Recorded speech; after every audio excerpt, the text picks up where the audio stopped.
എല്ലാവർക്കും ഈശ്വരാനുഗ്രഹം ഉണ്ടാകട്ടെ എന്ന് പ്രാർത്ഥിച്ചുകൊണ്ട് എല്ലാവരെയും ഞാൻ ഈ ജ്യോതിഷ വിഷയത്തിലേക്ക് സ്വാഗതം ചെയ്യുന്നു. ഞാൻ ഇന്ന് പറയുന്ന വിഷയം വേഴം ഉച്ചരാശിയിൽ നിന്നും വക്രഗതിയിലേക്ക് വരുന്നു എന്നാണ്. ഇപ്പൊ വേഴം ഉച്ചരാശിയിൽ നിന്നും, അതായത് വേഴത്തിന്റെ ഉച്ചരാശി എന്താണ്? കർക്കിടകൻ രാശിയാണ്. അപ്പൊ കർക്കിടകൻ രാശിയിൽ നിന്നും വേഴം വീണ്ടും മിഥുനം, നേരത്തെ നിന്നിരുന്ന മിഥുനൻ രാശിയിലേക്ക് മാറിയാണ്. അപ്പോ അങ്ങനെ വരുമ്പോൾ അത് വക്രഗതി എന്ന് പറയും. അപ്പൊ വേഴം ഇപ്പോൾ വക്രഗതിയിലേക്ക് വരികയാണ്. ഒരു ഗ്രഹം വക്രഗതിയിലാകുമ്പോൾ അല്ലെങ്കിൽ ഉച്ചത്തിലാവുമ്പോഴും വക്രത്തിലാവുമ്പോഴും ആ ഗ്രഹത്തിന് ഫലദാന ശേഷി കൂടുന്നതാണ്. കൂടുതൽ നമ്മൾക്ക് ഫലങ്ങൾ തരും ആ ഗ്രഹം. അപ്പൊ ഈ ഗ്രഹത്തിനെ പറ്റി വളരെയധികം ഗ്രഹം കൊണ്ട് നമുക്ക് വളരെയധികം നേട്ടങ്ങൾ ഉണ്ടാവുന്ന ചില നക്ഷത്രങ്ങളുണ്ട്. ആ നക്ഷത്രക്കാരെ പറ്റിയാണ് ഞാനിവിടെ പറയാൻ ഉദ്ദേശിക്കുന്നത്. അപ്പൊ മിഥുനൻ രാശിയിൽ നിന്നിരുന്ന വേഴഗ്രഹം ഒക്ടോബർ 18-ാം തീയതി കർക്കിടകൻ രാശിയിലേക്ക് ഉച്ചത്തിൽ പ്രവേശിച്ചിരുന്നു. ഇപ്പോഴിതാ വീണ്ടും 2025 ഡിസംബർ 5-ന് വേഴം വീണ്ടും കർക്കിടകത്തിൽ നിന്നും മിഥുനൻ രാശിയിലേക്ക് വക്രഗതിയിലേക്ക് വരുന്നു. അതായത് തിരിച്ചു വരുന്നു. അതിനെ വക്രഗതി എന്ന് പറയുന്നത്. വക്രഗതിയിലേക്ക് വരികയാണ്. അപ്പൊ ഗ്രഹം വക്രത്തിൽ വന്നാൽ ഞാൻ നേരത്തെ പറഞ്ഞ പോലെ വളരെയധികം ഫലദാന ശേഷി കൂടും. അപ്പൊ വേഴം എന്ന് പറഞ്ഞത് ആരാണ്? ധനകാരകനാണ്. അതുകൂടാതെ സർവേശ്വരകാരകൻ കൂടിയാണ്.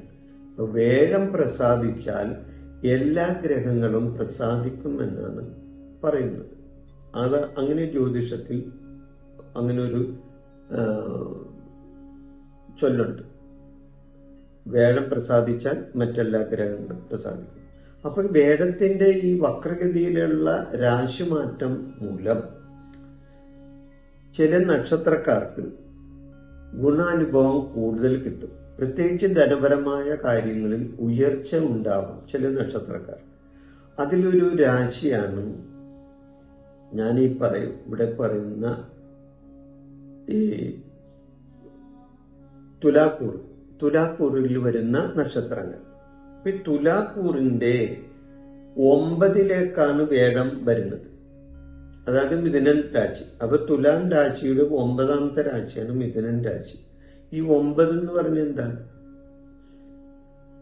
9 ഭാഗ്യസ്ഥാനമാണ്. അപ്പൊ ഭാഗ്യസ്ഥാനത്തേക്ക് ഭാഗ്യഗ്രഹം വരെയാണ്. അതായത് വേഴം ധനകാരകനാണ്, സർവേശ്വരകാരകനാണ്. വേഴം പ്രസാദിച്ചാൽ എല്ലാ ഗ്രഹങ്ങളും പ്രസാദിക്കും. അപ്പോൾ 9-ലേക്കാണ് ഈ ഗ്രഹം വരുന്നത്. അതായത് ഈ നക്ഷത്രങ്ങളുടെ, അതായത് ചിത്തിര, അര, ചോതി, വിശാഖം, മുക്കാൽ, ഈ തുലാക്കൂറിൽ വരുന്ന ഈ നക്ഷത്രങ്ങൾക്ക് വേഴം 9-ലേക്ക് വരുന്നു. 9 ഭാഗ്യസ്ഥാനമാണ്. അപ്പൊ ധനകാരകനായ വേഴം ഭാഗ്യസ്ഥാനത്ത് വരുമ്പോൾ തീർച്ചയായിട്ടും അവർക്ക് സൗഭാഗ്യയോഗം വന്നു ചേരുന്നതാണ്.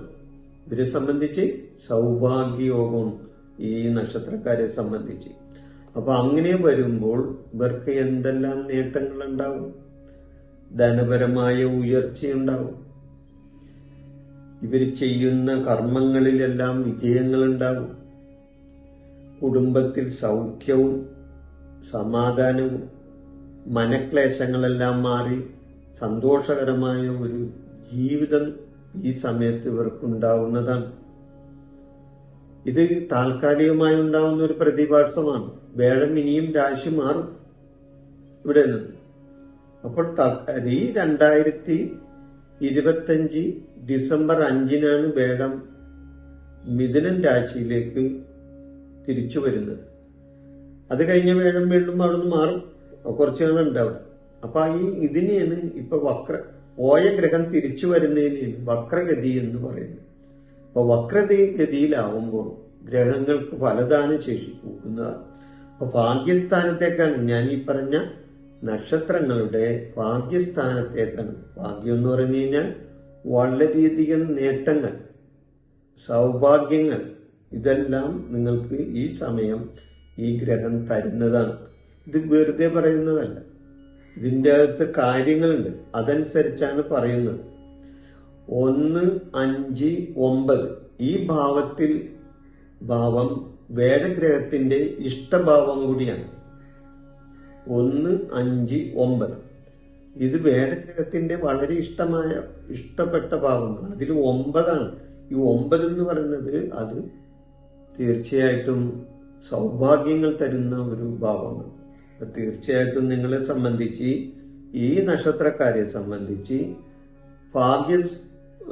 ഭാഗ്യം സംബന്ധമായ, അതായത് ഇവർ എന്തെങ്കിലും കാര്യത്തിൽ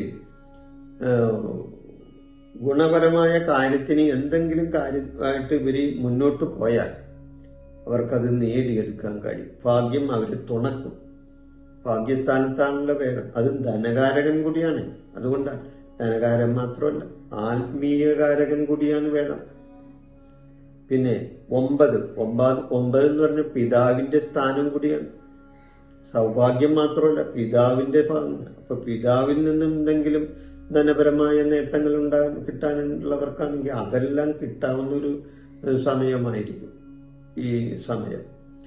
അതുകൂടാതെ ലോട്ടറി പോലെയുള്ള കാര്യങ്ങൾ ഇവർക്ക് കിട്ടാവുന്നതാണ്. അല്ലെങ്കിൽ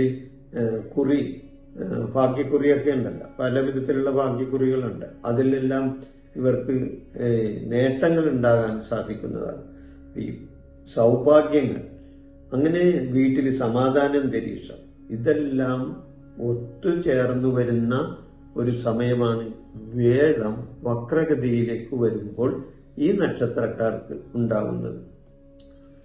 ഈ നക്ഷത്രക്കാർക്ക് മാത്രമല്ല, മറ്റു ചില നക്ഷത്രക്കാർക്കും വേഴത്തെ കൊണ്ട് വേഴം വക്രഗതിയിലാവുന്നതിന്റെ ഗുണങ്ങളുണ്ട്. അതെല്ലാം ഞാൻ ഓരോരോ വീഡിയോയിൽ പറയുന്നുണ്ട്. അപ്പൊ ഇവിടെ വേഴം ഈ നക്ഷത്രക്കാരെ സംബന്ധിച്ച് ഭാഗ്യസ്ഥാനത്ത് വരുമ്പോൾ വളരെയധികം സമ്പത്തും പ്രതാപവും കരുത്തും ആത്മവിശ്വാസവും കുടുംബ സമാധാനവും നല്ല അന്തരീക്ഷവും ഒക്കെ ഉണ്ടാവുന്ന ഒരു സമയമാണ് ഇവരെ സംബന്ധിച്ച്. തീർച്ചയായിട്ടും ഈ നക്ഷത്രക്കാരെ സംബന്ധിച്ച് നല്ല ഭാഗ്യാനുഭവങ്ങൾ ഉണ്ടാകട്ടെ എന്ന് പ്രാർത്ഥിച്ചുകൊണ്ട് എൻ്റെ ഈ വീഡിയോ ഞാൻ ഇവിടെ അവസാനിപ്പിക്കുന്നു. ഇനി ഞാനൊരു വീഡിയോയിൽ വരുന്നതുവരെ നിങ്ങൾക്ക് നന്ദി, നമസ്കാരം. എൻ്റെ ഈ ജ്യോതിഷ പ്രോഗ്രാം നിങ്ങൾക്ക് ഇഷ്ടപ്പെട്ടാൽ ഇത് സബ്സ്ക്രൈബ് ചെയ്യാനും ലൈക്ക് ചെയ്യാനും ബെൽ ബട്ടൺ അമർത്താനും മറക്കരുത്.